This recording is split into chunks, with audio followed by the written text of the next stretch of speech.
introducción la anterior clase. Y hoy vamos a enfocarnos en lo que es la dirección de obra y los puntos más relevantes que uno debe tomar en cuenta para esto. Veo que hay más alumnos, por lo tanto, comentarles que el día viernes de la siguiente semana, o sea, el último día de clase, se va a tomar un examen presencial sobre todo lo que se indique en las clases para poder evaluarlos correctamente de acuerdo a lo que exige el centro, ¿ya? También tenemos que tener una clase presencial. Yo les voy a sugerir que sea el lunes de la siguiente semana. Ya nos asignarán el aula seguramente, pero para que lo tomen en cuenta, el lunes será presencial la siguiente semana y el siguiente viernes también presencial para el examen, ¿ya? Entonces ahora entramos en lo que es el tema de dirección de obra. Todo el material que se muestre de las presentaciones se los voy a compartir, así que de eso no se preocupen.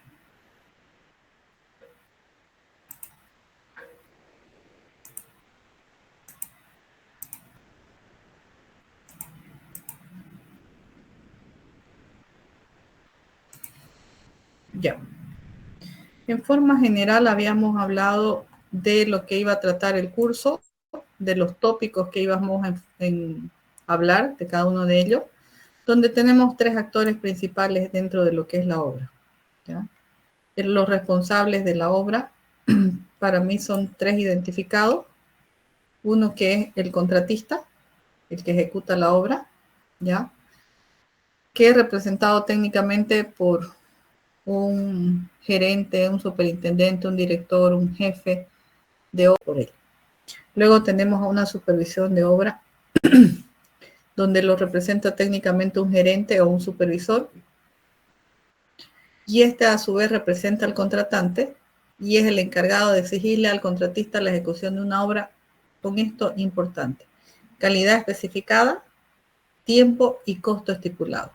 Estas son las claves para una supervisión. Esto es lo que ellos tienen que hacer cumplir dentro de la obra. Y también tenemos una fiscalización que es representada técnicamente por el jefe fiscal o un fiscal de obra, quien exige a través de la supervisión el cumplimiento del contrato de obra. ¿Ya? Este señor es la autoridad máxima, representa al contratante. Normalmente la fiscalización es personal de la entidad contratante. Hay algunas instituciones que contratan fiscalizadores externos cuando las obras son muy grandes, ¿no? La Administradora Boliviana de Carretera en obras internacionales contrata un grupo de fiscales de obra. Entonces, básicamente terciariza toda la obra desde la fiscalización, la supervisión y el contratista. En las otras instituciones, la fiscalización es de la misma entidad, si contratan un supervisor y si contratan una empresa contratista. Esta figura que se da acá normalmente es para obras de índole público, ¿ya? Porque eso exige mediante contralorías y auditorías que se cumpla este organigrama, si así se requiere. Entonces, en obras privadas ustedes van a encontrar de repente las tres, a veces sí, ya están poniendo, porque el fiscal de obras es el que ve que cumplan estos dos subcontratos y se encarga básicamente del tema administrativo: pago de planilla, revisión de pólizas, garantía. Entonces su labor es más administrativa, pero exige que el supervisor cumpla su función con calidad y el contratista evidentemente haga la obra. Entonces, aquí tenemos un resumen de lo que es la ejecución de la obra y los responsables: contratista, supervisión, y estos tres señores son los que construyen la obra en tiempo, calidad y costo especificado. Y acá vemos, este es el organigrama que les decía.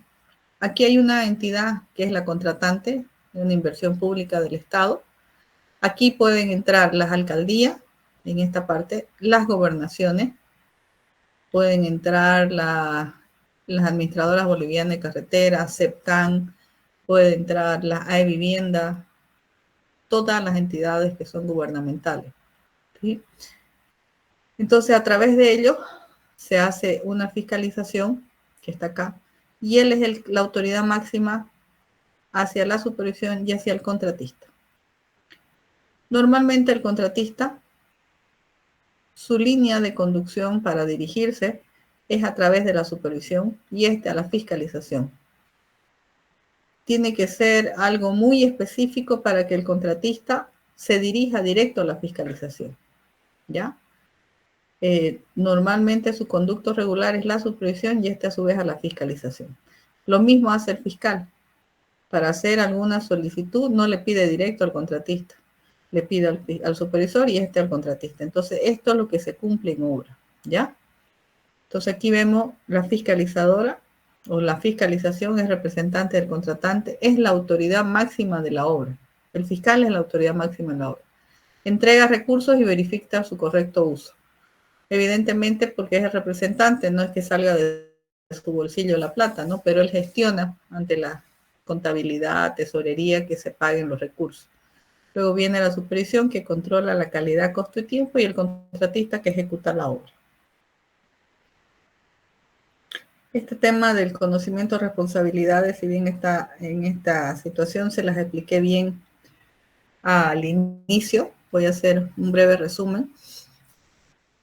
Estos de acá, estos señores de acá, están para que toda la obra que se construya con los debidos respaldos, ¿ya?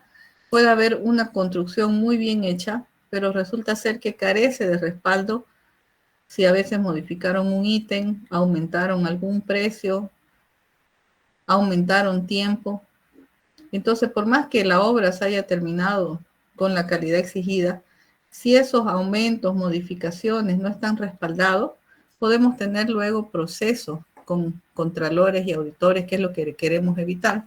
Por eso en esta parte de la ejecución de obra se tienen que subsanar cualquier tema de respaldos de la obra. ¿Por qué? Porque al final, si la obra sale bien, rara vez van a hacer una contraloría, una auditoría, aunque sí sucede. Y bueno, no encuentran nada, pues está todo perfecto. Pero puede ser como en este caso, que es muy grave, donde se cayó este puente en Cochabamba, ¿ya? Y evidentemente la Contraloría al entrar descubrió varias falencias. Y yo les decía, ustedes ven acá en este cuadrito de acá, este señor contratista, por ejemplo, lo contratan por una obra de 10 millones de bolivianos.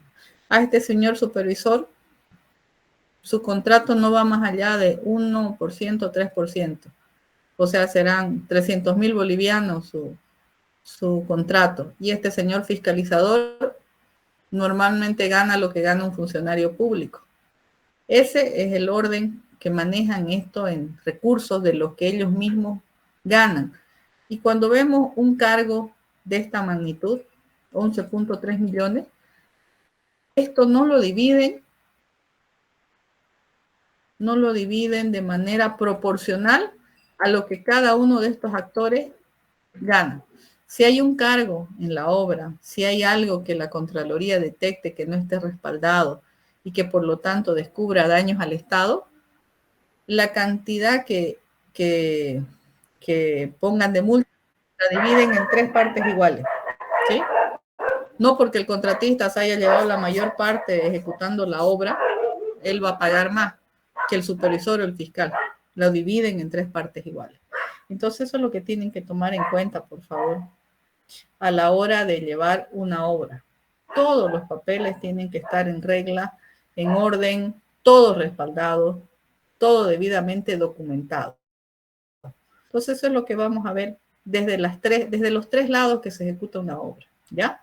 Entonces empezamos con el contratista. Como les decía, el contratista, el que ejecuta la obra, puede llamarse un gerente, un superintendente, un director, un jefe, un residente. La autoridad máxima de la obra puede tener cualquiera de estos cargos, como le quieran llamar, pero él es el representante técnico. Ahora, si bien este señor es el representante técnico de la obra, hay un representante que se llama un representante legal de la empresa. A veces son la misma persona, a veces son diferentes personas. ¿ya? Entonces, de eso no se vayan a confundir, ¿sí? Hay un representante técnico y hay un representante legal de la empresa. ¿Qué importancia tiene este señor que dirige la obra? Obviamente es un líder clave que debe garantizar para mí la ejecución exitosa del proyecto a través de una gestión eficiente que asegure que la obra se complete conforme a los estándares de calidad y el tiempo previsto dentro del presupuesto asignado.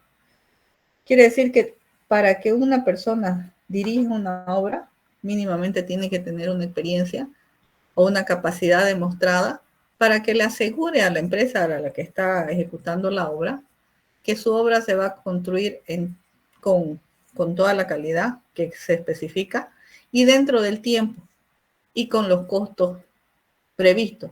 Porque toda empresa contratista que se meta a ejecutar una obra siempre tiene un porcentaje de utilidad. Por lo tanto, este señor que dirige la obra tiene que garantizar que la empresa va a tener su utilidad, ¿no? Y cuando eso no sucede, pueden haber varios factores. Que la obra duró más allá de lo previsto, ¿ya? Que no estuvo bien presupuestada desde el inicio, y eso puede ser una falla enorme y sus consecuencias son bien complicadas.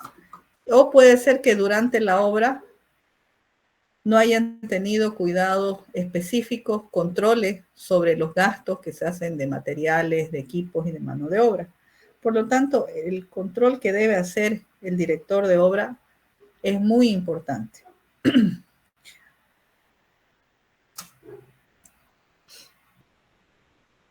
La gerencia de obra o el director máximo de obra, ¿qué tiene que ver? Organizar los recursos económicos, humanos y materiales de la obra. O sea, este señor tiene que poder hacer un cronograma de tal manera que, por ejemplo, si ustedes van a ejecutar un camino, entonces dentro de las actividades del camino está, y evidentemente se tienen que instalar en un campamento, se tienen que movilizar el equipo, luego tienen que hacer un replanteo topográfico, posteriormente empezarán a hacer las excavaciones, el terraplén, la subbase y la base. Y todo eso tiene un cronograma que se presenta al inicio de la obra. Es deber de la supervisión y de la fiscalización exigir ese cronograma reformulado incluso, donde ahí le mencione qué día empieza y qué día termina cada actividad, ¿ya? Y los cronogramas, cuando uno los presenta a las instituciones, normalmente son de forma lineal una sola actividad. Por ejemplo, dice provisión y colocación de subbase. Entonces yo empiezo el día 7 de junio y termino el 27 de julio. Pero para que esa actividad se cumpla desde el 7 al 27, yo tengo que empezar ese día ya a que me lleguen los materiales cargados de subbase a la plataforma.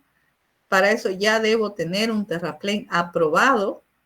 Entonces tengo actividades previas que debo saber controlarla, ¿ya? No, porque no es posible que ya llegue el día 7 de junio y usted recién, como director de obra, esté cotizando el material o viendo quién se lo va a traer o cómo se lo va a traer o recién haciendo el terraplén donde va a entrar la subbase. Entonces, esas previsiones son las que son claves dentro de una obra para tener éxito, porque si usted no programa su material que le debe llegar en fecha para que usted realmente ejecute esa actividad, si no programa que tiene que tener operadores capacitados, que tiene que tener maquinaria lista para hacer esos trabajos, entonces no va a poder cumplir un cronograma y peor aún, no va a poder cumplir con los costos, que es lo más grave, ¿ya? Entonces es muy fundamental esta primera parte, la organización de los recursos humanos, económicos y materiales de la obra.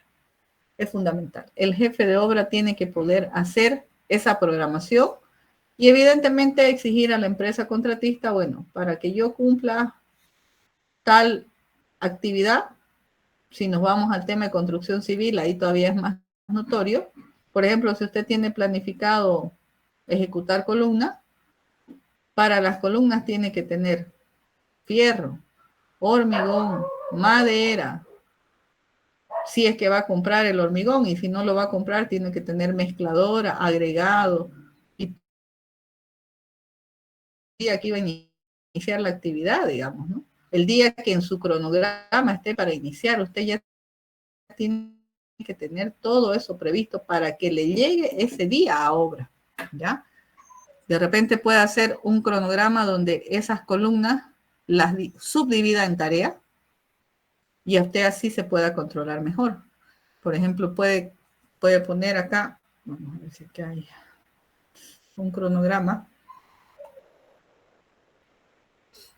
Aquí. Si ustedes ven acá, yo para hacer esta actividad tengo 2 subactividades. Pero estas son actividades de contrato. Entonces, para hacerlo, lo que puedo hacer, vamos a salir un ratito de esto y vamos a hacer un experimento en Project. Ahorita se los comparto, espérenme.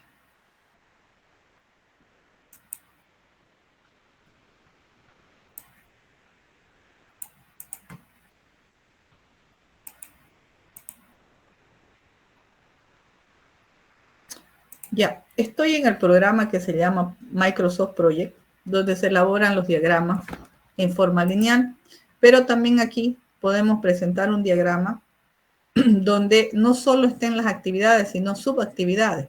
Por ejemplo, si yo aquí tengo, normalmente los ítems son columnas de hormigón armado. Mi duración de estas columnas van a ser 40 días y voy a empezar el día 5 de junio del 2023 y evidentemente se va a ir hasta el 11 de agosto del 2023.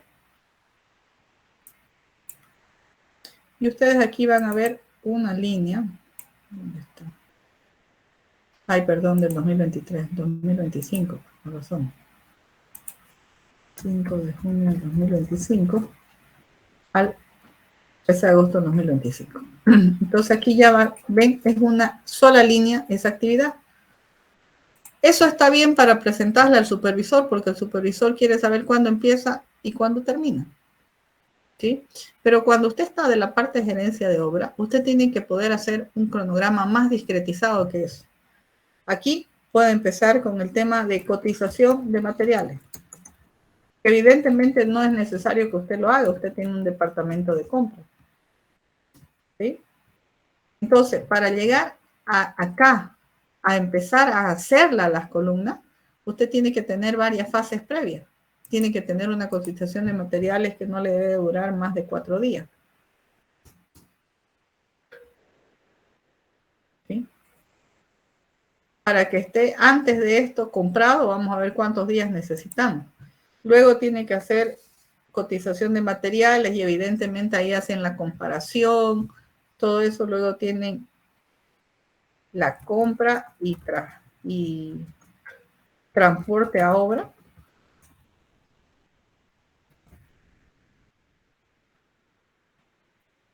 Que va a durar 4 días más. Luego tiene que tener contratado mano de obra, contratación de mano de obra.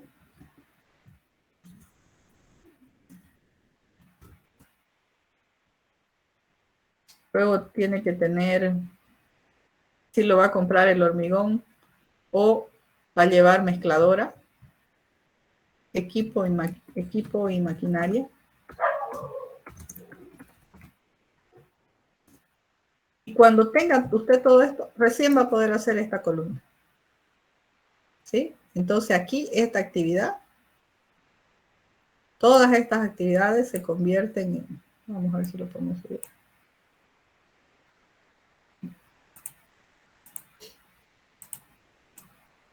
Está bien acá.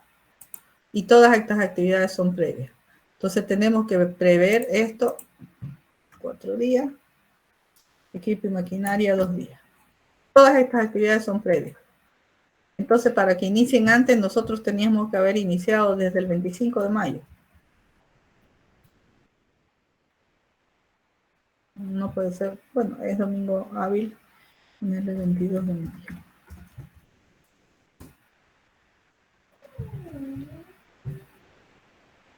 Acá, por ejemplo, predecesora. La contratación de mano de obra puede ser paralela a esta, entonces puede ser el 22 de mayo también. Y el equipo y maquinaria puede ser posterior a esta. Entonces, cuando yo tenga estas dos actividades, acá, ya puedo decir que puedo empezar. Tengo 3, tengo 4. ¿Ves? Entonces, cuando yo termine estas dos actividades, recién voy a poder empezar mi actividad realmente de columna. Estas actividades de acá previa a la supervisión, la verdad que no le interesa lo que usted se demore. Pero para usted como contratista es bastante importante porque aquí está la eficiencia de los recursos. Porque si usted no cumple estos pasos previos, usted no va a poder empezar acá. Y evidentemente, para poder cumplir su plazo de acá, que ese es el que le interesa cumplir, va a tener que invertir o más recursos, más horas extra, para poder igualar este plazo. Porque en la medida que usted se retrase acá, en esta, esto también se va a retrasar. Y esto es fácil. Por ejemplo, si usted debía empezar el 22 de junio a cotizar materiales, pero no empezó el 22 de junio, va a empezar el 4 de junio. Ya toda se desfasa. Ya esta no puede estar acá, entonces ya esta se tiene que... Y fíjense, esta también se desfasa. Totalmente desfasada. Así estas las haya cumplido. Entonces, eso es lo que tiene que cuidar un gerente de obra dentro de lo que es la planificación de obra. Para este tema de los cronogramas hay no solamente el GAN, ahora hay uno que se llama el BIM, donde hacen un seguimiento, un tema de una organización, sobre todo para el tema de edificios, lo he visto que funciona muy bien. Metodología BIM se llama. Entonces ahí van sectorizando, por ejemplo, pisos, van sectorizando actividades y cada uno tiene su secuencia, como se las he mostrado, qué es lo que tiene que cumplirse antes. Entonces ahí hace un seguimiento a diario del cumplimiento de esas actividades, porque todos estos atrasos son plata en contra para la empresa, dinero en contra para la empresa. Porque, por ejemplo, aquí les voy a mostrar un precio unitario. Creo que lo tengo acá, si no.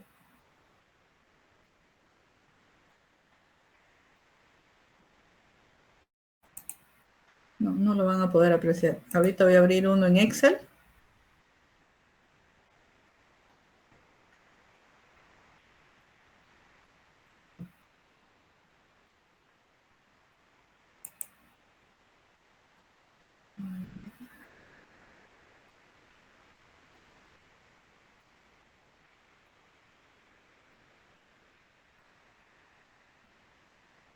No tengo.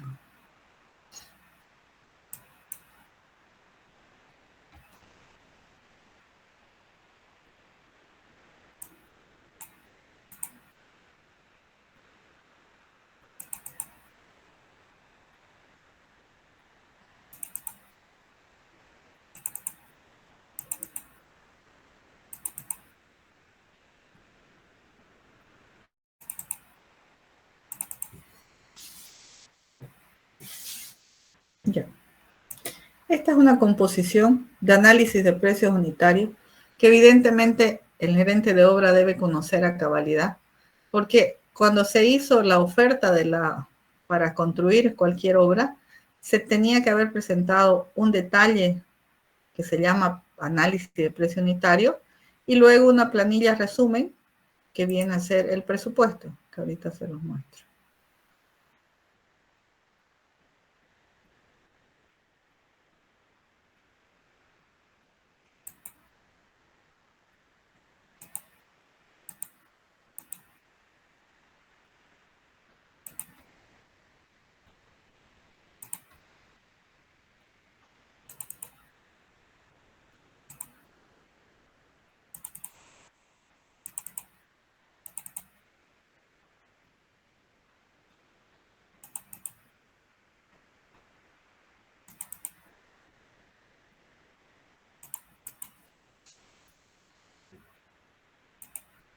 Por ejemplo, para una obra, esta es una obra de pavimento, le dan a uno un listado de ítems, cantidades, ¿ya?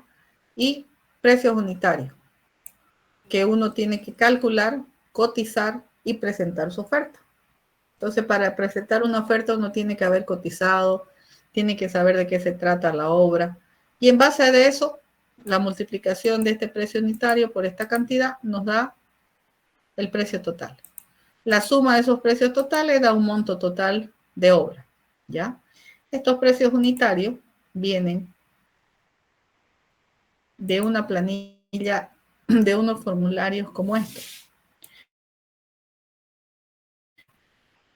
¿Y por qué es tan importante ya dentro del gerenciamiento en obra que lo que uno haya ofertado mínimamente se cumpla, porque si no empieza a perder plata? Por ejemplo, aquí fíjense, en la instalación de faena, yo he ofertado que voy a instalar faenas por 169.000 bolivianos, ¿sí? ¿Y de qué está compuesto eso? Está en forma global. Tengo que tener materiales para instalarse, para movilizarse. Tengo que traer un maestro albañil, un ayudante, un chofer. Tengo los precios por hora que les pago. Evidentemente esto se calcula de acuerdo a la jornada de trabajo. Ustedes pueden pagarle por semana, por mes, pero evidentemente se tiene que cumplir para que ustedes no entren en pérdidas estos precios por hora, ¿sí? No quiere decir que le paguen por hora, simplemente está estructurado su precio unitario de esta manera. Entonces, y acá tiene toda esta cantidad de equipos que componen este precio unitario. Entonces acá vienen los 169.000 bolivianos del presupuesto. Acá hay unos gastos generales del 10%, utilidades del 10%, ¿sí? Y estos son los impuestos. Entonces el jefe de obra, el gerente de obra, el director de proyecto, lo que ustedes quieren, tiene que ver, primero, fielmente que estos precios no se sobrepasen de lo que se presupuestó inicialmente. O sea, hay que conocer el presupuesto inicial. Yo les muestro un ejemplo acá. Si yo, por ejemplo, al maestro,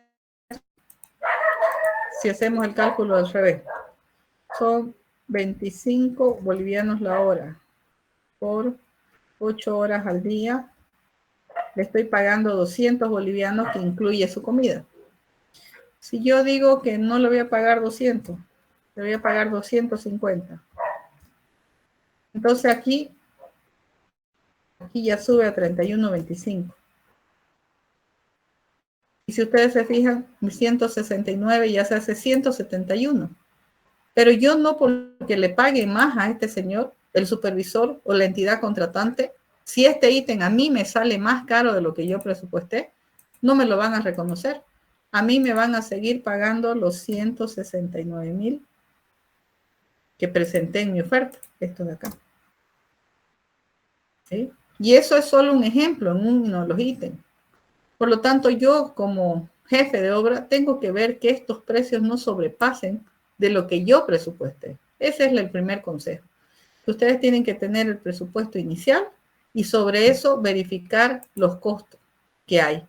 Por ejemplo, si al albañil, al ayudante, yo le pago 20 bolivianos, ya pues sigo perdiendo más, digamos, ¿no? Ya no es 169, 175.000.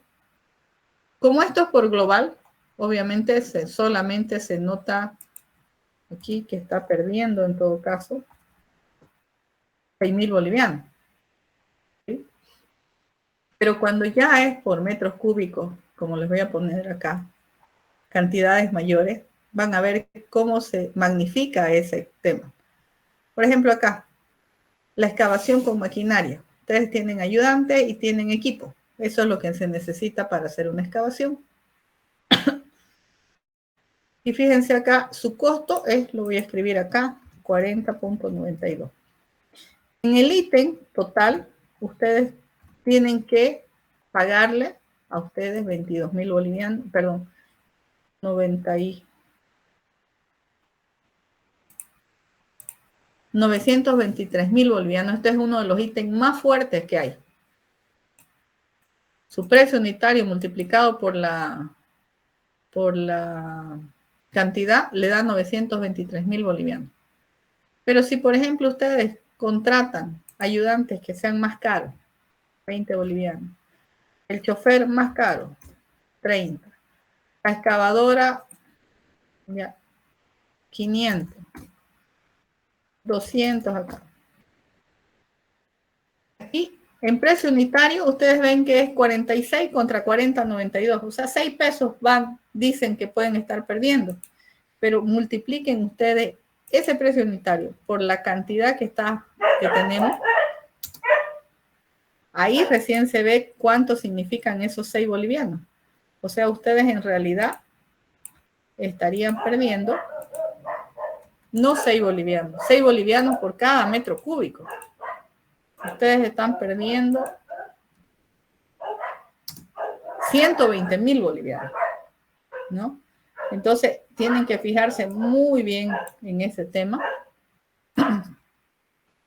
para poder hacer los costos correctamente y hacer el control de los costos correctamente, ¿ya? Entonces, volvemos a este cuadrito, donde el tema de la gerencia de obra es bastante importante en el control, en la organización de los recursos humanos, económicos y materiales de la obra, ¿ya? Luego, la representación de la empresa y el trato con el personal es sumamente fundamental. Yo digo, los obreros son los que construyen la obra, ¿ya? Estamos en manos de ellos. Si nosotros tenemos un mal trato con los obreros, no les damos las condiciones que son de ley, no les pagamos los salarios a tiempo, encima somos personas de caracteres difíciles, créanme que la obra no va a llegar a buen término, porque vuelvo a decirles, los albañiles son los que construyen la obra. Evidentemente los técnicos están en manos de ellos, pero la obra gruesa está en los albañiles. Ahora, de ninguna manera estoy diciéndole pues que los traten con flores, ni de una manera tan delicada de que eso sea ya pase, digamos, al tema que no se interprete de esa manera, ¿sí? Con firmeza de que se trata a la gente, pero no se hace maltrato con la gente y eso tienen que tener mucho cuidado. Yo he conocido muchas empresas que, por ejemplo, a su personal no le dan EPP, que es el equipo de protección personal que está, o sea, ya no es una petición del obrero, es una ley que hay para que todas las empresas le doten equipo de protección personal al obrero, sobre todo que está en obra, ya no le dan eso, los hacen, por ejemplo, si está lloviendo, no le dan los ponchos y cosas así, y esas cosas van sumando, y de eso es lo que tiene que cuidar el gerente de obra, que su personal tenga todas las condiciones para de esa manera poder exigirles, porque si no, de otra manera ustedes no le van a exigir. ¿Ya? Luego tenemos otro punto que es la definición junto con la dirección, que hay duda, y esto es muy importante que lo analicen al inicio de la obra. Los proyectos normalmente no son perfectos cuando los hacen, peor las entidades públicas. En el tema de las especificaciones generales, normalmente copian y pegan especificaciones de otros proyectos y no siempre se adecúan al proyecto que estamos construyendo. Por ejemplo, han traído muchas especificaciones que son para el interior, acá a los llanos. Entonces no se adecúan, ¿no? Pero así están ofertados, así están licitados. Y es ahí donde el director de obras realmente tiene que ser una persona muy capacitada de ver qué cosas tiene a favor y qué cosas tiene en contra. ¿Para qué? Para que eso se pueda aclarar desde el inicio. Porque si hay algún ítem que le esté jugando en contra, entonces tiene que tener la capacidad de analizarlo y poder revertir para no perder. Y ese es un tema que tienen que hacerlo desde el inicio de la obra. ¿Ya? Este es otro tema importante, la confección de las listas de unidades de obra o de materiales. para si van a subcontratar, de dónde van a llegar los materiales. Si bien dentro de las obras dice que la supervisión define, no define, autoriza dónde usted se va a instalar con el tema de faena, es muy importante ahí la decisión de la gerencia de obra, porque la instalación de faenas es clave, digamos, ¿no? O sea, usted tiene, si por ejemplo tiene un tema carretero y usted se va a instalar en el punto más lejos, evidentemente le va a costar movilizarse. Tiene que ser un punto estratégico. Y es muy importante definir dónde se hace la instalación de faena. Análisis de los procesos constructivos es un punto clave. Ya les decía, por ejemplo, si ustedes dentro de sus costos tienen que hacer hormigón o dentro de sus ítems, es fundamental, si quieren rapidez, que lo hagan con hormigoneras, hormigón contratado, o si se los permiten especificado y entran en plazo, que lo hagan con mezcladora en obra, dependiendo de los volúmenes y de los elementos estructurales. Por ejemplo, si van a hacer un pavimento rígido, hacerlo con mezcladora cuando son miles de cubos es bastante complicado, ¿ya? Entonces ahí es muy importante el análisis de los procesos constructivos. Y este otro punto que yo se los había adelantado, dice la responsabilidad de la seguridad y salud de los trabajadores a su cargo, ¿ya? Y el otro día su compañero me hacía una consulta sobre esto, sobre este tema, si es que había un accidentado en obra. Y acá está apoyando la teoría que los accidentados en obra, que sean personal de la empresa, evidentemente, es netamente responsabilidad de la empresa. En casi todas las obras exigen que haya seguros de obra. Y si no hay seguros de obra, las empresas tienen que demostrar que están afiliados a las cajas petroleras de salud de camino, o en todo caso tienen contratado un hospital para que pueda ser atendido inmediatamente. Un segundito, por favor, de mí.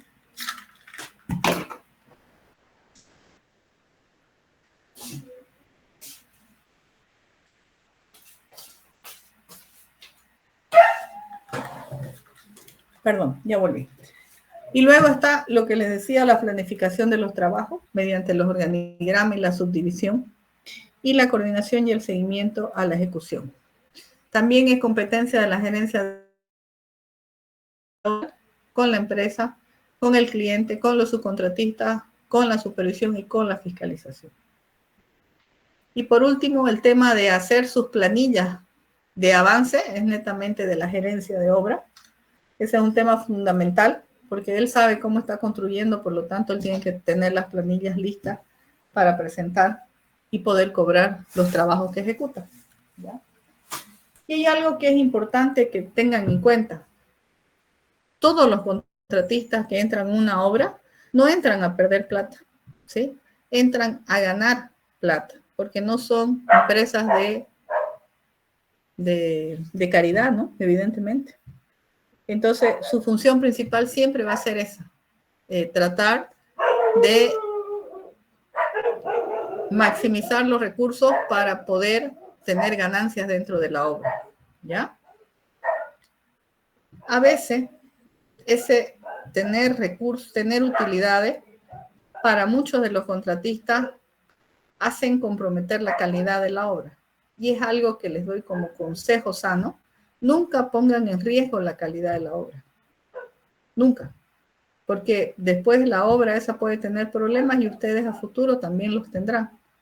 Y además es su prestigio como profesional el tema de la obra. Entonces, yo conozco empresas que ya tienen ese estigma, decir, no, eso no construyen tan bien.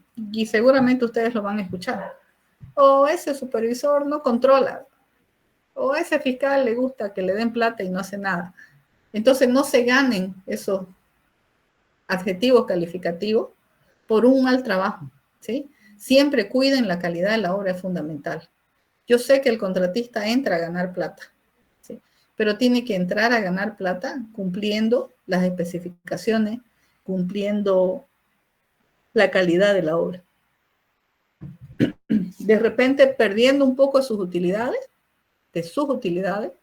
¿ya? Sin poner en riesgo la obra. Entonces, las habilidades claves de un responsable de obra que tienen que tener en cuenta es su liderazgo. La comunicación es fundamental porque tiene que interactuar con los obreros, con los contratistas, con los proveedores, con la supervisión, con la fiscalización, con la gente de la empresa. La resolución de problemas, de que sepa identificar soluciones rápidas y efectivas. No hace mucho teníamos que contratar un ingeniero para obra y lamentablemente, averiguando sus antecedentes, nos indican, no, ¿sabe qué? Lo que pasa es que él no resuelve rápido. Y nos los dijeron así. La verdad fue una pena porque profesional que conocíamos, que dirigió algunas obras y queríamos más referencia porque la obra que tenemos es bastante grande. Entonces además necesitamos hacerla rápida por este cambio de gobierno. Hay muchas cosas y necesitamos una persona que realmente ejecute, que se mueva, que sea proactiva. Y nos dieron esa referencia textual. La escuché, no me la contaron, digamos.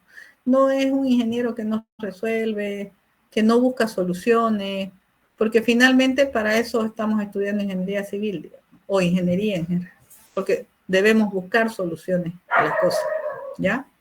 Debemos buscar solución a cada problema, no un problema a cada solución. Eso es importante. Y, por ejemplo, el tema de la gestión del tiempo, manejo eficiente de plazos, de prioridades y la toma de decisiones. Eso es fundamental. Entonces, esto es como un resumen del perfil que debe tener un responsable de obra, ¿ya? Creo que aquí no se ve mucho, pero como organigrama, digamos, aquí está el superintendente, el máximo de la obra, dentro del contratista, ¿sí? Aquí tiene una jefatura de maestranza, donde tiene equipo. Aquí tiene un jefe administrativo, donde hay contabilidad, almacén, compra, cotización, y luego vienen los especialistas, ¿sí? Aquí hay un frente de validación del proyecto, calidad del proyecto, y acá están los frentes de trabajo, ¿sí? Este es un esquema un poco ampuloso para una obra, pero para esta obra que era 18 millones, mínimamente se necesita todo este pool de gente para hacerla funcionar, ¿ya? Entonces, como funciones generales, tenemos que supervise y coordine todas las fases del proyecto, que asegure el cumplimiento de todas las normas que haya, que gestione los recursos, que represente al contratista, eso es importante, y que solucione problemas técnicos, ¿ya? Funciones específicas: crear y aprobar cronogramas de ejecución, tanto para la supervisión como interno. Revisar especificaciones técnicas y planos constructivos. Normalmente los planos carecen de detalles. Siempre le faltan detalles. Entonces, eso, por ejemplo, el contratista, ¿cómo actúa dentro de la obra? Si ve alguna falta de detalle, ¿cuál sería el camino correcto? Informarle al supervisor para que el supervisor tenga la opción de corregir eso, porque dentro de las funciones del supervisor es corregir todas esas falencias que hay. ¿Y cómo se hace más rápido gestión, digamos, ¿no? Para que el supervisor incluso apruebe más rápido. Ese es un extra, digamos, para el contratista. Yo le presento 3 opciones para que el supervisor elija entre esas 3. Evidentemente voy a ser lo suficientemente vivo para que esas opciones, las 3 me favorezcan, digamos, ¿no? Perdón. Entonces, yo así agilizo y me doy trabajo para la empresa, porque esa falta de detalle que no hay van a hacer tardar la obra.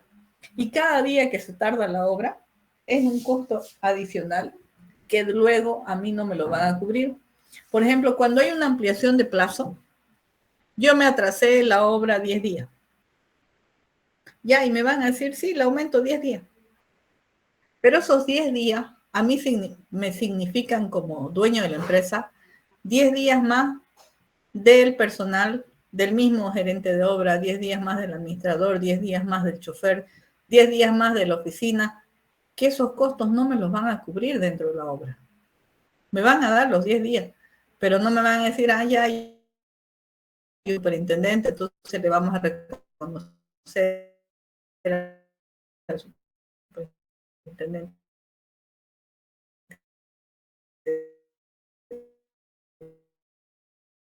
tema del cronograma de ejecución, para no tener atraso, ¿ya? También tenemos a controlar presupuestos, costos del proyecto, revisar y aprobar cambios en el proyecto, emitir informes de avance técnicos y asegurar la entrega de obra en el plazo acordado.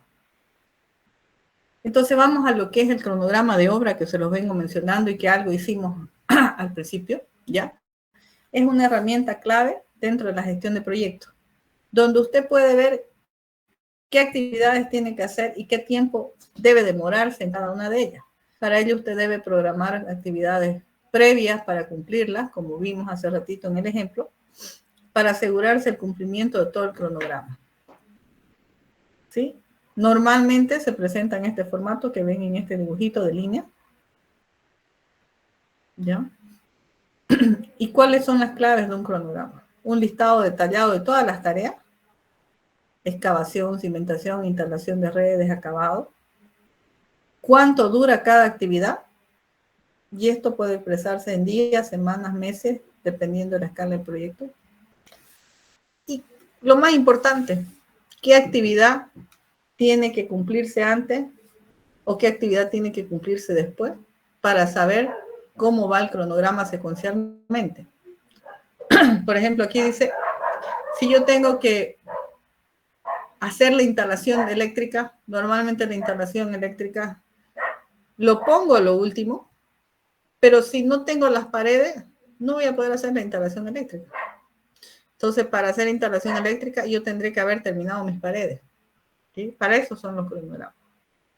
Dentro de los cronogramas debo yo saber si voy a hacer una excavación en 10 días, debo tener los materiales, los equipos disponibles y para esa actividad. Plazo, fecha de inicio y finalización. Entonces, los pasos claves para elaborar un cronograma son tener todo el listado, establecer la relación entre actividades, considerar los recursos, estimar plazo y diseñar el cronograma. Y aquí les voy a mostrar otro cronograma, pero ya, a ver, este de acá. Fíjense que este cronograma es de este presupuesto que les acabo de mostrar acá.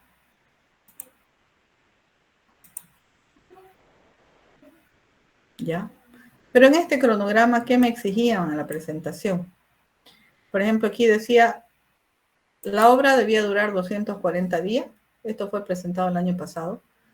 Y empezaba el 1 de octubre y con los 240 días terminaba el 28 de mayo del 2025.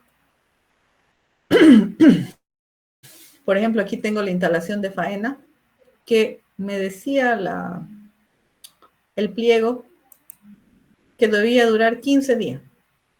Entonces yo aquí ponía mi hito 1, que ahí me lo van a medir, y esta ya función lo vamos a ver del supervisor, que yo cumpla eso. Inicialmente tengo que apuntar a que no me pase de 15 días para hacer mi instalación. Luego viene mi replanteo de topográfico, luego viene la excavación con maquinaria. Aquí había otro hito que tenía que tener un porcentaje. Los hitos son medidas de cómo va el avance del proyecto. Luego tengo el relleno, la subbase, el retiro material excedente, el pavimento,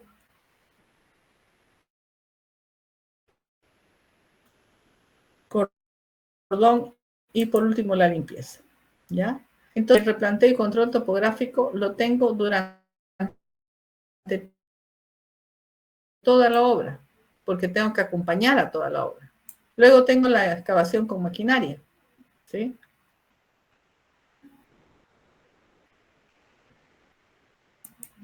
Aquí tengo el relleno y excavación, la producción de transporte y colocación, y estas actividades van, si ustedes se fijan,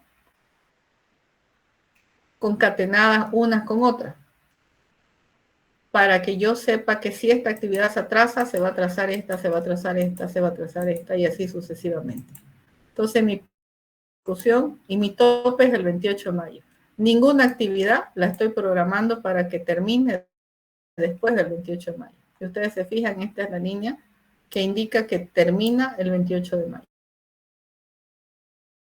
Aquí internamente, pero internamente, ya veré si yo acá, como gerente de obra, pongo que para que tenga su base, tengo que haber contratado al proveedor, tengo que haber comprado la subbase, transportado a obra para empezar. Entonces, esto es el cronograma de obra. ¿Ya? Como les digo, el programa que más exigen en el tema del Estado, para las propuestas, para las licitaciones, es el Microsoft Project o lo que haga diagrama de Gantt. Pero para el caso este, el que más manejo yo es el Microsoft Project, que lo pone en diagramas de barra. Sin embargo, aquí yo he hecho los diferentes tipos de cronogramas, no solamente está en barra, también hay uno que se llama diagrama PER y diagrama CPM, que es de la ruta crítica. Y ustedes también lo pueden sacar de acá. Por ejemplo, aquí tienen el diagrama de barra, aquí hay un icono y que les dice el diagrama de PER que les estoy diciendo se llama diagrama de red. Que lo único que hace es esas líneas, ponerlas en cuadrito y ustedes aquí sí ven cómo van las actividades una tras otra. ¿Sí?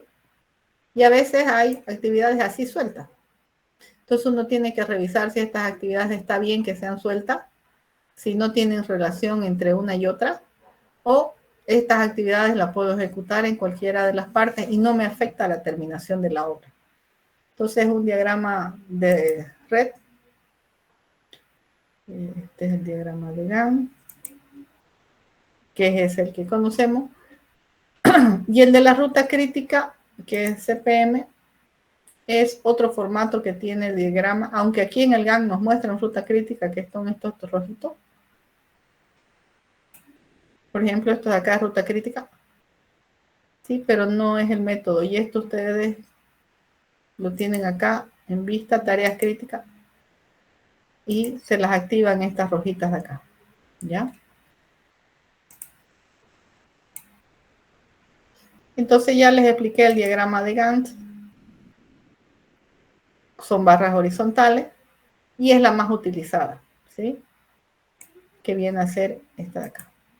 Que justamente, bueno, este es otro cronograma, donde aquí vemos que hay más ruta crítica, o sea, quiere decir que si estos se atrasan al iniciar, van a atrasar todo el proyecto. Esa es la ruta crítica.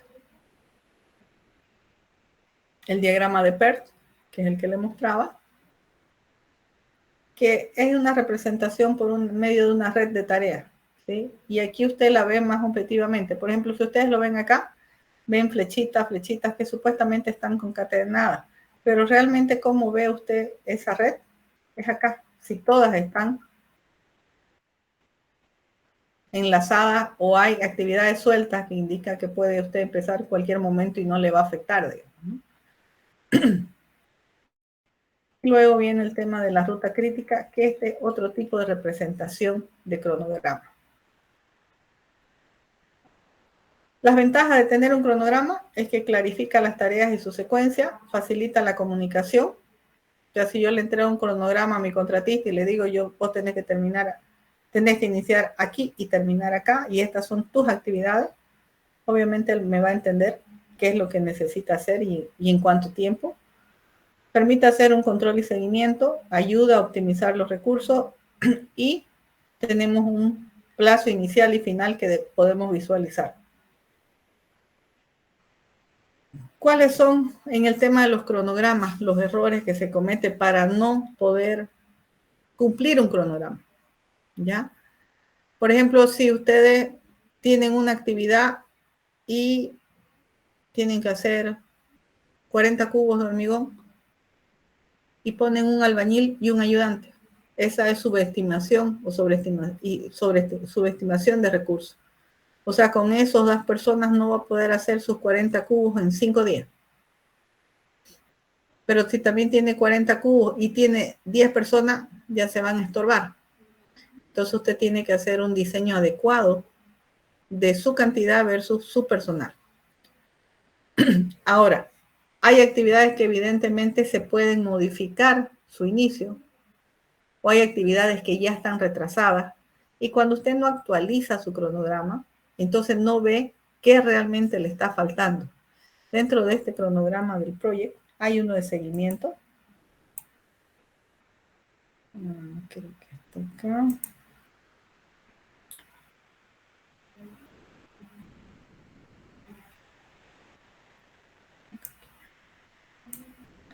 Por ejemplo, esta línea que yo acabo de marcar, que creo que la puedo marcar acá.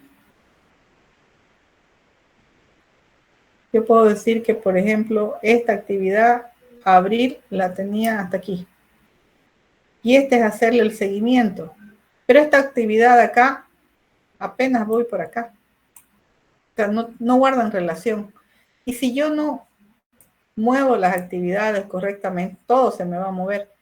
Pero para que yo siga terminando en tiempo, evidentemente voy a gastar más recursos en las actividades que me faltan y poder cumplir el tiempo que me especifican. Fíjense, si yo acá, mi proyecto iba a durar 40 días, pero cuando actualizo esta actividad, acá, la partí.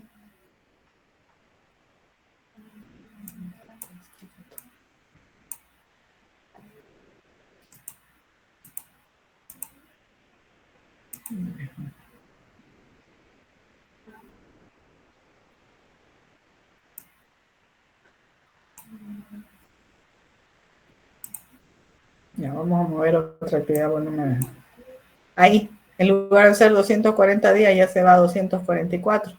Pero yo debo mantener mis 240 días porque no me puedo pasar del plazo.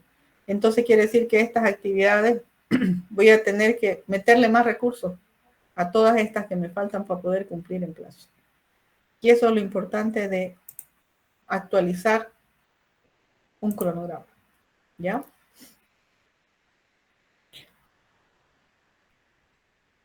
La complejidad del proyecto, hay proyectos que son bastante sencillos, hay otros proyectos que, por ejemplo, ustedes lo contratan para hacer un tinglado de obras que tiene fundaciones, o sea, zapatas, columnas metálicas,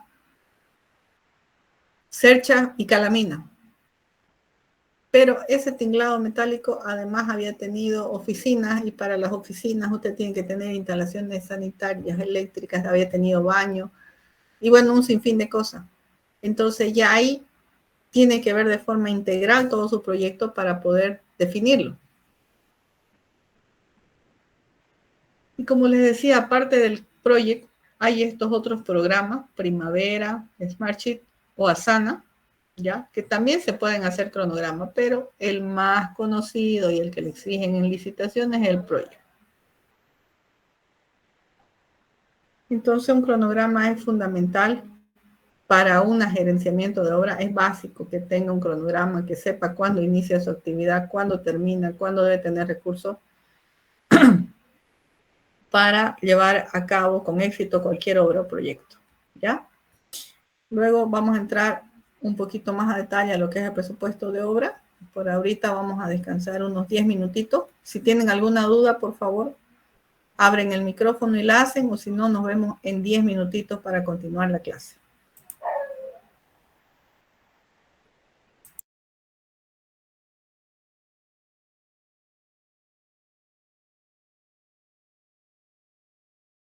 ¿Tienen alguna duda? No los he escuchado. No. Si está entendido lo que se ha explicado hasta ahora y la importancia que tiene el tema de la residencia de obra, la gerencia de obra o el contratista.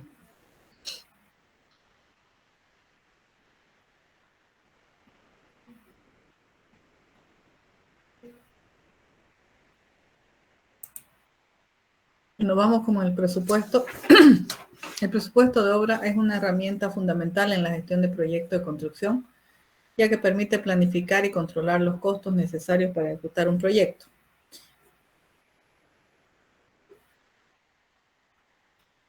Por ejemplo, este es el presupuesto que les estaba mostrando y cómo se vuelve muy sensible dependiendo de las cantidades que ustedes tienen que ejecutar dentro de una obra, ¿sí?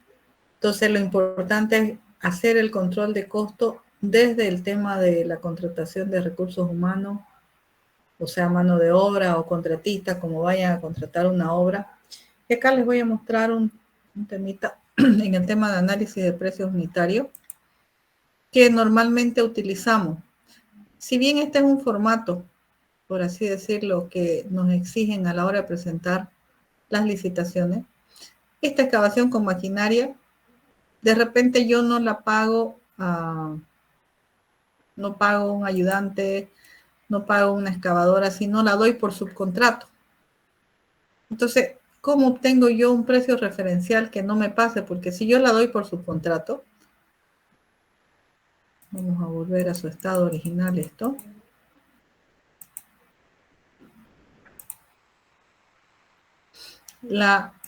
El precio que yo tengo que a mí me van a pagar es este que está acá, 40.92. Ese es mi precio unitario, ¿sí? Pero si ustedes se fijan acá, este ítem está compuesto por una parte que es los materiales, que como es excavación no tiene materiales, mano de obra, equipo y maquinaria, ¿ya? Y esta parte de acá, estos tres primeros grupos, materiales, mano de obra, equipo y maquinaria, constituyen mi costo directo. O sea que yo como referencia, si quiero darle en subcontrato, tendría que, bueno, aquí está en cero, pagar 32 bolivianos con 81 a un subcontratista, ¿ya? Para que me ejecute la obra y yo todavía pueda disponer de mis gastos generales y yo todavía pueda disponer de mi utilidad. De repente este costo es muy bajo, entonces digo, bueno, ya voy a tener que darle mis gastos generales. Entonces ya, si yo lo contrato 36, entonces ya se disminuyen mis gastos generales. Y si yo resigno mi utilidad y solo voy a cobrar la factura o voy a pagar el ITE, ya lo contrato por casi 40 bolivianos. ¿Por qué? Porque a mí me van a pagar 40.92. Entonces esta es la forma de ver cómo ustedes pueden pagar subcontratistas o sí, subcontratistas para que todavía estén dentro de su precio. Entonces, si ustedes conceden sus gastos generales, sus utilidades, peor sus impuestos, entonces evidentemente el subcontratista va está cobrando más de lo que ustedes le van a pagar. Si nos vamos a otro ítem donde hay hormigón, que este es uno que se nota más.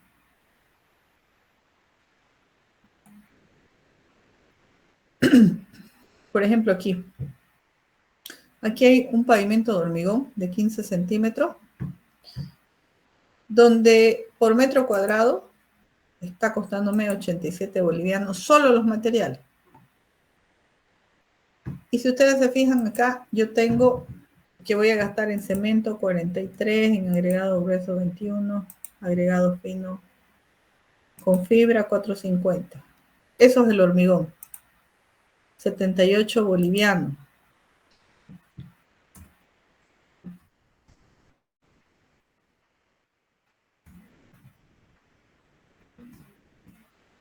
Si lo divido entre su espesor, quiere decir que mi hormigón me está costando 522 bolivianos solo el material.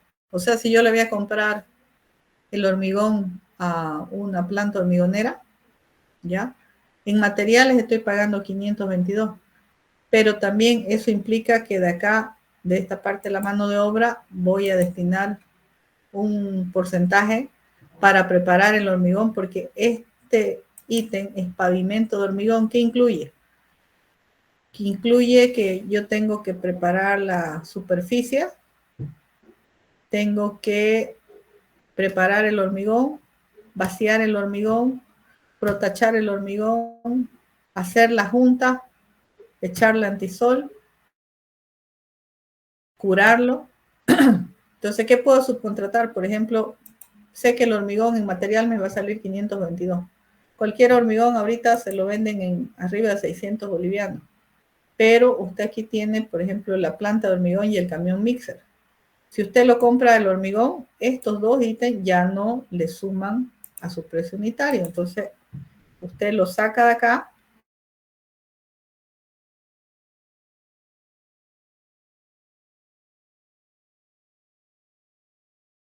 Eso para saber cuánto le puede costar su hormigón. Eso más eso. Por un 0.20.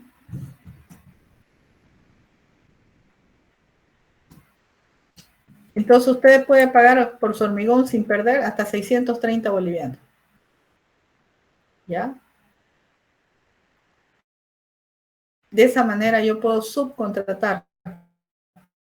De aquí mismo, de mis precios unitarios, tengo que sacar los ítems. Para evidentemente yo no me quiero pasar de esto.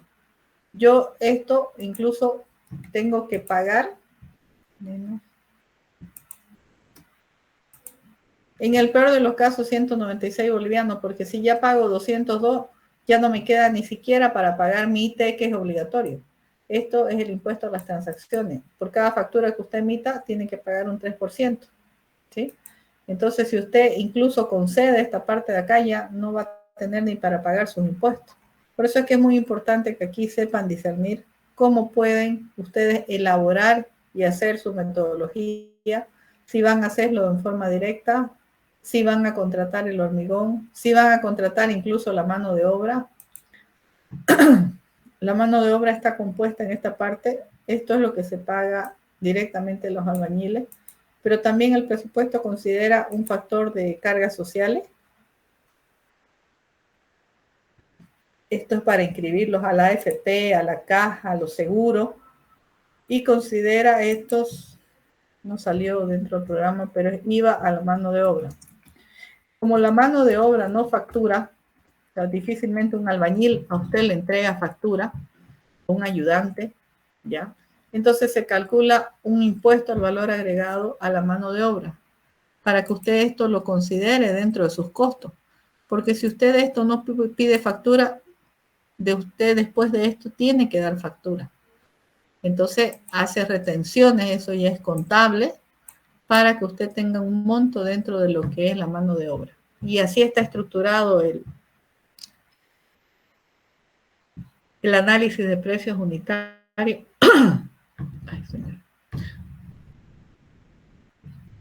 El análisis de precio unitario para que usted considere que a su mano de obra le va a dar AFP, caja, y también le va a retener, o sea, va a figurar un monto para pagar sus impuestos posteriormente.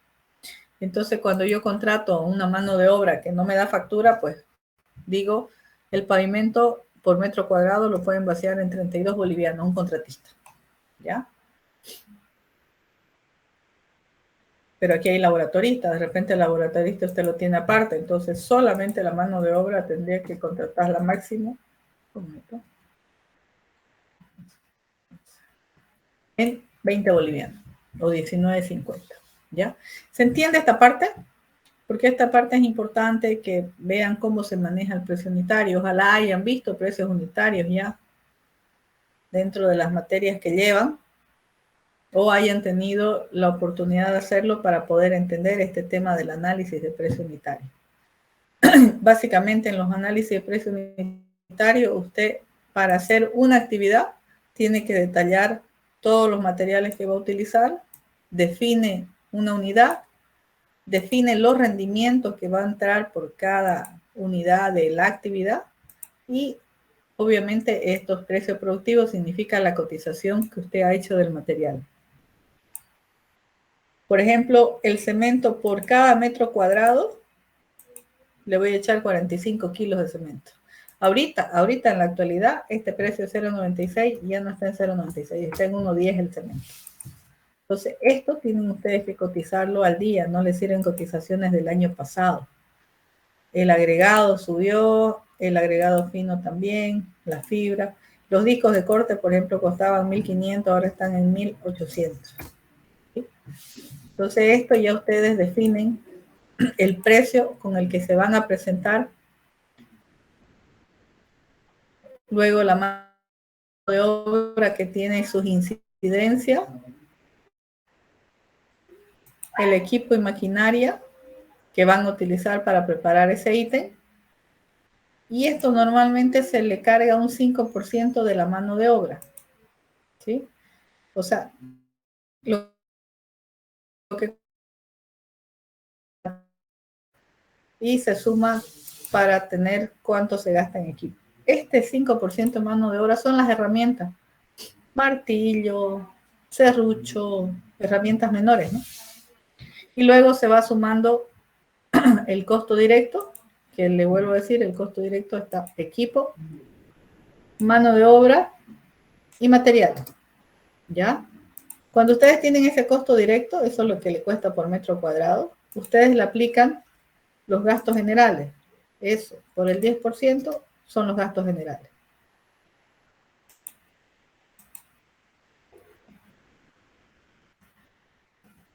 Este gasto general de 10,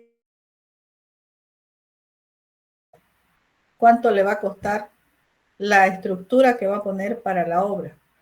Esos gastos generales están cubriendo el sueldo del ingeniero, la vivienda donde están alojados, los servicios básicos, el costo de papelería, los viáticos, la alimentación del personal y todo lo que implica hacer funcionar esa empresa. Entonces ese 10%, si usted lo calcula así minuciosamente, de repente es 9.89 o 11.20 o 15 o 20%, dependiendo de la magnitud de la empresa. Las empresas que son muy grandes, ¿ya? Tienen sus costos generales, sus gastos generales en un 20%.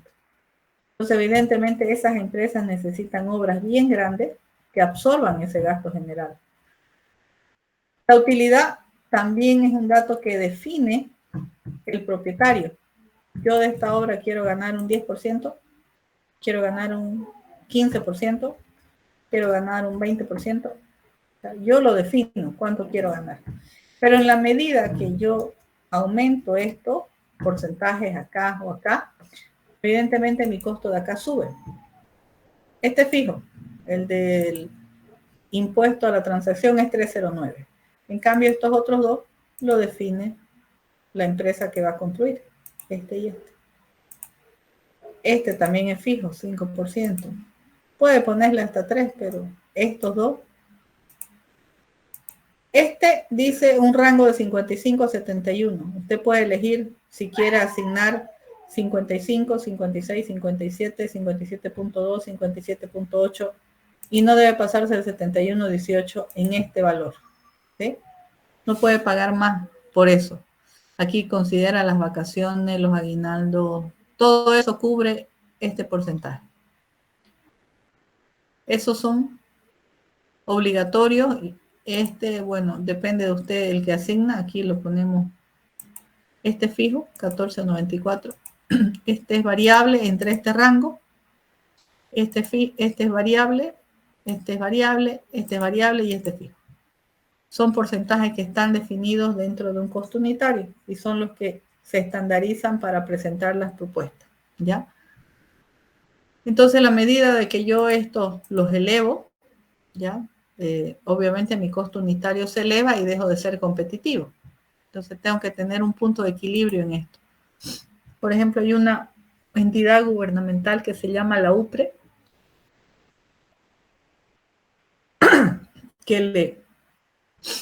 que acá no le permite que usted elija su gasto general. Aquí le dice usted, aquí en este gasto general pone 7. En esta utilidad pone 7. O sea, usted no puede ganar un 10%, usted tiene que ganar un 7%. ¿Ya? Y acá, que es lo más grave, esto que dice cargas sociales está dictaminado por una ley que usted tiene que considerar como carga social para sus trabajadores entre un 55 y al 71%. Por eso le digo, aquí ustedes ven vacaciones, aguinaldos, AFP y todo lo que implica, pagos de cajas nacionales y todo lo demás. Entonces, yo para ser competitiva, pues considero el mínimo, que es el 51 y que me permite la ley. Pero esta entidad que les digo gubernamental, donde acá le fija un 7%, acá le fija un 7%, acá le dice no, aquí es un 30%. Yo les he dicho, pero ¿cómo va a ser 30%? Esta unidad está en La Paz. Si lo mínimo que la ley me permite es el 55%. O sea, yo no le puedo pagar a mi trabajador menos de eso. Y ellos bien, bien panchos de la vida dicen, no, nosotros tenemos un decreto que nos ampara, que podemos poner el 30%. Sin embargo, la ley a usted le va a exigir que pague el 55% como mínimo, ¿sí? Pero ellos no le permiten que usted coloque en su precio unitario. Ahora, esas obras de la UPRE son invitaciones directas, no están abiertas a todo público. Por lo tanto, usted decide si quiere participar en sus condiciones o no. ¿Ya? ¿Tienen alguna duda de esto? ¿Muchas dudas? ¿Pocas dudas? Para que podamos absorberla, porque esto es lo que se refiere a presupuesto y análisis de precio unitario, donde el residente, el gerente de obra, ve cómo manejar este precio unitario para entrar dentro de sus costos, ¿no?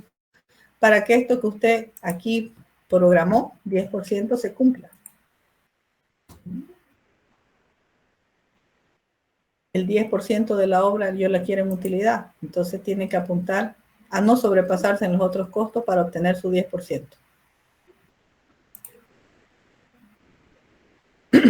Ese es el presupuesto de la obra y por lo tanto el tema, acá está detallado de qué se trata, donde tiene usted que incluir materiales, mano de obra, equipo y gastos indirectos y evidentemente el análisis de precio unitario.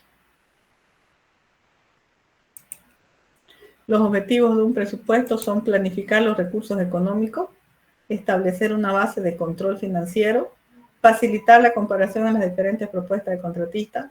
Si, por ejemplo, yo sé que puedo máximo pagar 650 bolivianos en un hormigón y saco cotizaciones de Preforte, de Redimix, de Polimix y veo cuánto me ofrecen y si se comparan con lo que yo tengo, ¿no? Entonces, para eso son los presupuestos y los análisis de precio unitario. Y esto es netamente información de la obra, ¿ya? Esta fluctuación que ustedes tienen acá no tiene que ver con el supervisor de obra. ¿Cuándo tendría que ver el supervisor? Si por decirle, por decreto, el gobierno acá, yo había puesto mi cemento en 0,96 el kilo, que 0,96 el kilo significan 48 bolivianos la bolsa. Si por decreto, durante la ejecución de la obra, el gobierno fija la bolsa de cemento en 60 bolivianos, un tema bastante arbitrario, 60 bolivianos, de 0,96 va a pasar a 1,20, pero hay un decreto para eso, decreto gubernamental. En ese caso, el supervisor ya entraría a este tema de análisis de precios unitarios para poder reajustarle ese insumo, ¿sí? Por ejemplo, ahorita se ha dado una coyuntura donde hay un reajuste de precios de ciertos materiales por la subida de precios. Hay un decreto supremo, pero el cemento no está considerado dentro del decreto supremo porque es un producto nacional. Solo están considerados los productos extranjeros, que son muy pocos además, ¿no? Entonces, en ese caso ya la supervisión le interesaría ver un análisis de precio unitario. De lo contrario, esto es una información netamente para el contratista, para que revise sus costos, ¿ya?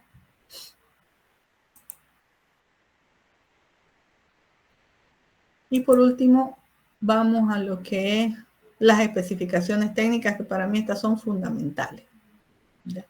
Pongo yo esta grafiquita a modo de distender la clase, donde el tema de así está su plano, por no leer las especificaciones, evidentemente, porque el tema de las especificaciones está acompañado de los planos, pero en los planos a veces le faltan muchos detalles, ¿sí? Y es fundamental que ustedes tengan lo que se llaman las especificaciones técnicas para saber, incluso para ejecutar su análisis de precio unitario, ustedes tienen que saber cuántos kilos de cemento está considerado en ese ítem que le coloquen al hormigón. Si ustedes leen las especificaciones de zapatas, de columnas, inclusive con los hormigones que se fabrican en puente, las cantidades o los kilos de cemento son diferentes porque requieren una diferente resistencia a la rotura. Y eso es importante que sepan, porque no es lo mismo un hormigón para zapatas, por ejemplo, que un hormigón para viga. Si ustedes revisan la especificación de un hormigón de zapata, la cuantía es mucho menor en fierro que para viga. Entonces no le pueden poner el mismo precio de hormigón para zapata que para viga o para columna o para algún elemento estructural de mayor solicitud. En eso radica la importancia de conocer las especificaciones técnicas. Lo mismo, digamos, para el tema de la obra fina, es bastante importante, ¿ya? ¿Por qué? Porque sobre todo en la obra fina, para el tema arquitectónico, hay un sinfín de pisos. O sea, si por ejemplo a mí me dicen yo quiero un edificio con un piso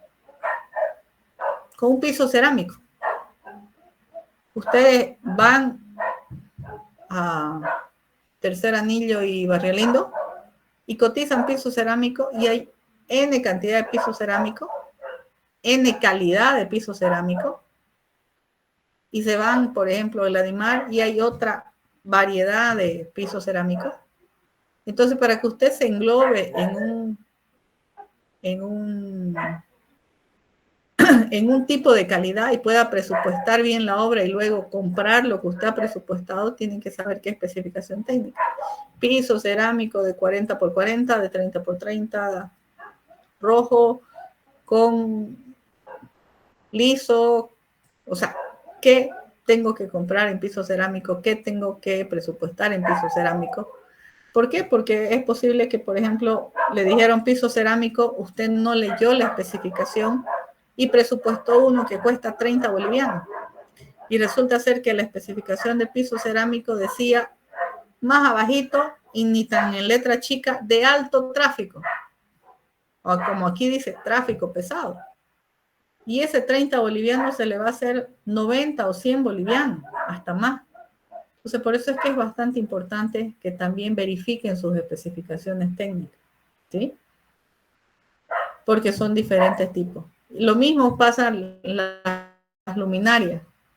Las luminarias, por ejemplo, las que son LED, no es lo mismo que una luminaria común. Y los precios son bastante diferentes. Y estos ítems que son de muchos metros cuadrados o de muchas piezas inciden bastante en un presupuesto, ¿sí? Entonces eso es lo que tienen que tener en cuenta en el tema de especificaciones. Para hacer un presupuesto, ¿qué veo yo? Los planos para verificar más o menos que las cantidades que me dieron están bien. Y si no me dieron cantidades, evidentemente las tengo que sacar de los planos, ¿ya? Aparte de ver los planos, lo otro que veo son las especificaciones técnicas y con eso ya puedo hacer un presupuesto, ¿ya? Entonces, las especificaciones son documentos que describen los requisitos cualitativos y cuantitativos de los materiales. También hay procedimientos, equipos y métodos de construcción, ¿ya? Porque ahí le dice, usted va a utilizar una planta hormigonera, usted va a utilizar grúas de tantas toneladas para su cercha, o sea, le especifica cuáles son. Por ejemplo, en el tema de los muros, las pinturas. No es lo mismo una pintura látex acrílica que una pintura acrílica diluible con agua y esas que son incluso impermeabilizadas. Y eso son costos. Entonces, vuelvo a decir reiteradamente, es importantísimo que lean las especificaciones técnicas para no cometer errores en los presupuestos, ¿sí? Porque incluso ustedes pueden cometer el error de comprar una pintura látex, ¿ya? Ya les voy a hacer el ejemplo. Cuando uno las compra en casa certificada, hay la posibilidad de devolución, siempre y cuando usted no haya abierto los galones. Pero, por ejemplo, si ustedes se equivocaron, pintura látex acrílica, no leyeron que era impermeable, ¿ya? Y viene el supervisor y le dice, no, en mi especificación dice que es impermeable. Usted, aparte de haber perdido lo que ya compró, porque no se lo van a devolver, tiene que hacer otra compra. Entonces, por eso tengan muchísimo cuidado en el tema de las especificaciones, ¿ya? La grifería es muy sensible y hay un montón de grifería antivandálica, la otra que se llama de bajo consumo o ecológica. Entonces, todas esas tienen su costo, ¿ya? Entonces, los objetivos de la especificación técnica es garantizar que los trabajos se cumplan con los estándares de calidad establecidos, proveer claridad sobre los procedimientos constructivos, servir como base para la supervisión, control y aceptación de la obra y evitar ambigüedades en la ejecución y proceso de contratación. Por ejemplo, si a mí no me dieran especificaciones técnicas, yo no puedo en igualdad de condiciones presupuestar una obra. Por ejemplo, si a mí me dicen, ¿sabe qué? Quiero un cuarto de 4x4. Que me cotice una habitación de 4x4. Vamos a ser más técnicos. Ya, 4x4. La altura del muro no la tengo. El tipo de techo no lo tengo. El tipo de piso lo quiere con ventana, sin ventana. Lo quiere con luces en toda la habitación, solo un foquito. O sea, ese tipo de cosas para que usted pueda, por ejemplo, puede venir una persona y le cotiza una habitación 4x4, pero con mucho lujo. Piso porcelanato, marcos de ventanas de aluminio, le hace una losa, y viene otro y le hace pues una cabañita jatata de 4x4. Entonces, esos no son comparables. ¿Por qué? Porque no hay especificaciones técnicas de por medio.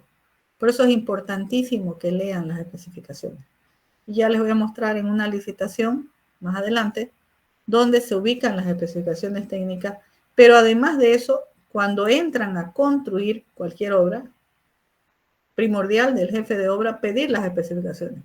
O sea, no pueden construir a ciegas, ¿sí? No solo pueden tener el presupuesto, los análisis de precio unitario y nada más. Tienen que tener plano y especificaciones técnicas, ¿ya? Hay especificaciones generales y hay especificaciones bien particulares, específicas para algún tipo de obra, ¿sí? Por ejemplo, tienen que tener un nombre y tienen que tener un material, qué tipo de material, bajo qué norma está esa especificación, ¿sí? Los métodos constructivos, la forma de pago es importante, porque por ejemplo, ustedes vieron el pavimento de hormigón, lo pueden pagar por metro cuadrado. Para hacer columnas lo pagan en metro cúbico, para hacer vigas en metro cúbico, para hacer cordones en metro lineal. Entonces es importante saber las unidades para el pago, ¿ya? Es bastante. Los controles que se necesita para verificar están en las especificaciones y ya esta partecita de control de calidad, que si bien la menciono acá, esto es fundamental para la supervisión. No queriendo decir que el jefe de obra se va a desentender de la calidad de la obra, es algo que les he dicho desde el principio de la clase. El jefe de obra tiene que cuidar la calidad. Para mí, digamos, no debería uno tener un supervisor, alguien que lo mire para que uno haga bien las cosas. Pero siempre necesitamos a alguien que nos mire para hacer bien las cosas, porque de repente nuestro obrero puede cometer algún error. Vamos a hablarlo de buena fe, ¿ya? No que yo le voy a echar menos kilos de cemento porque el supervisor no me está viendo. ¿Cuándo puedo con eso arriesgar la calidad de la obra? ¿Ya? Luego tenemos especificaciones de seguridad y medio ambiente, también hay. Y lo fundamental es la medición y pago, cómo nos van a pagar los ítems, ¿sí? Los pasos para hacer una especificación técnica, que no simplemente la podemos recibir, también podemos, cuando creamos un ítem nuevo de la obra que de repente no consideraron en el proyecto, normalmente los ítems que no consideran el proyecto son carpeta de hormigón pobre. Ese ítem generalmente falta en todos lados. Entonces, nos toca crear una especificación. ¿Y qué tenemos? Revisamos los planos, definimos qué estándares mínimos de calidad necesitamos, a qué norma nos vamos a regir, y la redacción debe ser clara y concisa para que sea bien entendible y no sea ambigua, ¿ya? Tenemos que considerar, por eso le digo bien clara, para que no haya lugar a errores, que sea factible de construir y que se alinee con todas las especificaciones del documento del proyecto, planos, contratos y todo eso. Hay normas y reglamentos comunes, como las normas internacionales, a las que nosotros podemos acudir para alguna duda que tengamos, ¿sí? Porque a veces, como le digo, copiamos y pegamos especificaciones y a veces se nos va involuntariamente en los números una resistencia, por así decirlo. O sea, voy a hablar cualquier cosa. 1000 kilos de centímetro cuadrado, o sea, eso no existe. Y por ahí, typeando, se nos ha podido escapar. Entonces, para eso nos vamos a las normas del hormigón, las ACTM, las ASCII, y verificamos, ¿no?, si eso está normado de esa manera, ¿ya? Ahora, ¿cómo se aplican las especificaciones técnicas durante todo un proceso de la obra? Cuando hacemos una licitación, o sea, cuando nos entregan un proyecto para presupuestar, ¿ya? Ahí nos proporciona claridad sobre los requisitos técnicos a los contratistas y facilita la comparación de propuestas. Es lo que les decía, si le piden hacer un cuarto de 4x4 y no le dicen cómo, pueden haber diferentes propuestas. Ya durante la ejecución, nos guía en los procesos constructivos y nos sirve como base para la supervisión y control de calidad. Y en la recepción de obra, ya valida que todos los trabajos hayan cumplido de acuerdo a los estándares específicos. Ahora, todo este tema de especificación técnica y certificado de calidad tiene que estar documentado, ¿ya? ¿Cuáles son los errores comunes que están en las especificaciones? Que faltan de detalles importantes como estándares de calidad o métodos constructivos. A veces hay contraindicaciones en los mismos títulos de las especificaciones, dice una cosa, incluso está, a veces el título dice hormigón armado para zapatas en metros cúbicos y de repente aparece la unidad de pago en metro cuadrado o cosas así. Y por eso es importante que las revisen, ¿ya? Y por último hay una ambigüedad, o sea, no se entiende a qué se refiere específicamente, a qué parte del ítem se refiere esa especificación. Aquí hay un caso práctico para una especificación, por ejemplo, construcción de una losa de concreto armado para uso peatonal. Está bien detallado el ítem. ¿Qué materiales necesito? ¿Cómo lo voy a ejecutar? ¿Cuáles van a ser mis ensayos de control de calidad? ¿Y cómo lo voy a pagar? Son 5 pasos súper sencillos, ¿ya? Que deberían tener todas las especificaciones técnicas. Y por último tenemos que son fundamentales para asegurar que los proyectos se ejecuten según lo planificado, que es lo que les he venido diciendo, ¿ya? Para que puedan revisar primero una especificación técnica.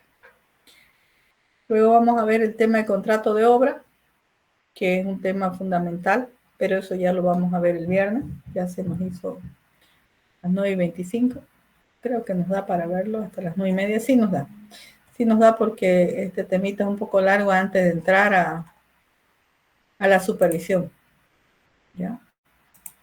¿Tienen alguna duda hasta acá?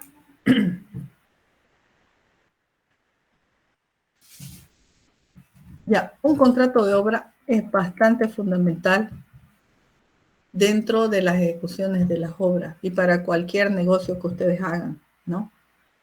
Por ejemplo, si yo no firmo un contrato de obra, yo termino mi obra y yo no sé cuándo me van a pagar, cómo me van a pagar.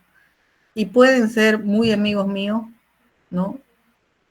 Casi hermanos, parientes, lo que ustedes quieran. Pero si yo no tengo un contrato firmado, no hay forma de ejecutar ni solicitar el servicio de esos pagos. En un contrato de obra está reflejado, obviamente es en un acuerdo legal entre un contratante y un contratista para que realice la construcción, modificación o mantenimiento de un proyecto específico, ¿ya? Este documento establece derechos, obligaciones, condiciones y términos bajo los cuales se llevará a cabo la obra. Incluye aspectos técnicos, financieros y administrativos. Las partes importantes de un contrato son decir quién es el que me contrata, quién es el contratista, para qué está hecho el contrato, construcción de una vivienda unifamiliar ubicada en tal dirección. O sea, no se aplica a otra obra, se aplica a esa obra. ¿Qué plazo de ejecución hay? Claramente establecido, son 210 días a partir de que se firma el contrato, son 210 días a partir de que yo le entrego un anticipo, son 210 días a partir que le doy la orden de proceder. Tiene que estar, porque si no, ustedes pueden firmar el contrato, pero no dice cuándo empieza. Y el contratista puede no empezar hasta en un mes, si él quiere, porque no hay nada que lo obligue a empezar. Y ahí hay también el precio. ¿Cómo me van a contratar? ¿Me van a contratar solo mano de obra? ¿Me van a contratar obra vendida? ¿Sí? Algo mixto. Entonces acá, por ejemplo, hay un ejemplo, dice el monto total del contrato asciende a 500,000 que se pagarán de tal manera. Me van a dar un anticipo, me van a pagar en 3 cuotas, en 5 cuotas, en planillas mensuales, quincenales. Para eso son los contratos, ¿ya? Para absorber todas esas dudas. ¿Qué forma parte integrante del contrato? Las especificaciones técnicas, las modalidades de pago y las garantías. ¿Le pueden exigir garantía al que construye? Sí.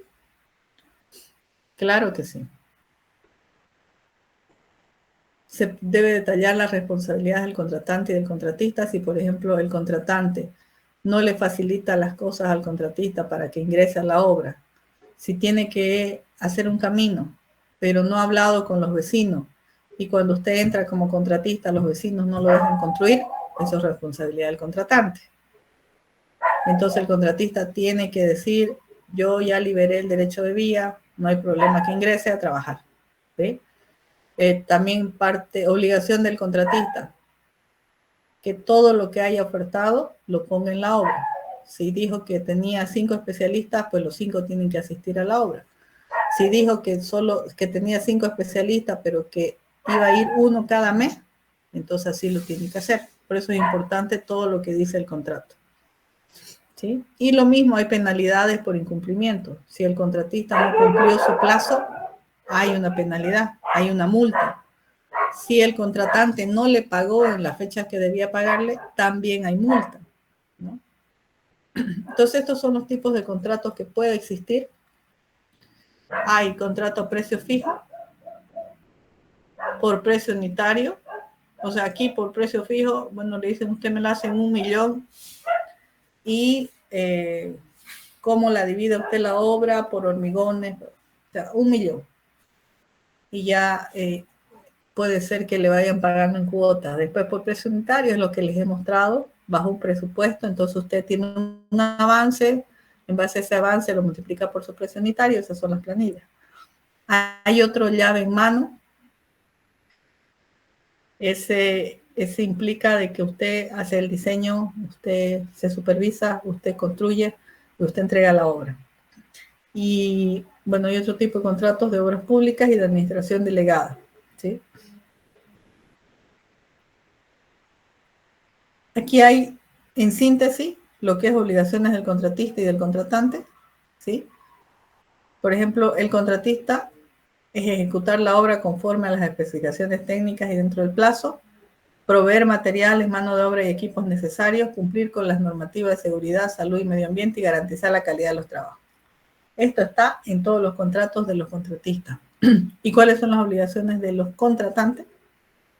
Proveer los planos, especificaciones y permisos necesarios para la ejecución de la obra, realizar los pagos según lo estipulado en el contrato, facilitar el acceso al lugar del trabajo y supervisar el cumplimiento de las condiciones pactadas. Por ejemplo, si ustedes están en este contrato llave en mano, el contratante no le tiene que proveer los planos, porque usted está haciendo el diseño, usted lo va a ejecutar, usted se va a supervisar. Entonces, dependiendo del tipo de contrato, a precio fijo, a precio unitario, contrato de obra pública, hay estas obligaciones tanto para el contratista como para el contratante. ¿Cuáles son las ventajas de tener un contrato? Que tiene una claridad jurídica, o sea, define las condiciones de la relación contractual y evita malos entendidos. Sobre todo cuando uno hace negocios con sus parientes, eso es lo más grave. Yo le voy a construir a mi primo su casa, pero resulta ser que no hice ni un contrato. Después mi primo, por cada modificación que me piden, no me va a pagar. Y ahí vienen los problemas. Entonces siempre es bueno presentar un presupuesto, mostrar unos planos, decirle te lo voy a construir con esta calidad y firmar un contrato que incluya todos esos documentos, ¿ya? Los errores en los contratos también se dan cuando no hay especificaciones claras, cuando hay mucha ambigüedad en el alcance, o sea, voy a construir una casa y nada más, y después el contratante viene y me dice, no, pero mi casa era de 2 plantas, pero aquí dice solo casa, y ahí vienen los problemas, ¿ya? No establecer plazos realistas, ¿ya? A veces muchas personas por ganar las ofertas dicen, sí, lo voy a construir en 30 días, cuando todos saben que eso en menos de 50 días no se construye. Y no considerar requisitos legales o permisos necesarios. Por ejemplo, si vamos a entrar, como les decía, a hacer un camino y no está liberado el derecho de vía, ahí se vuelve un problema y los contratos se pueden complicar para poder ejecutarlo. Entonces, el contrato es un documento esencial que garantiza que los proyectos de construcción se ejecuten de manera ordenada, eficiente y conforme a las expectativas de las partes. Evidentemente la hace la parte legal y siempre tienen que leer todas las cláusulas del contrato, todas absolutamente antes de firmarla, ya para evitarse problemas posteriores. Ok, luego vamos a ver el tema de cómputos métricos, ya la siguiente clase porque nos estamos pasando. Y ya se van a cansar.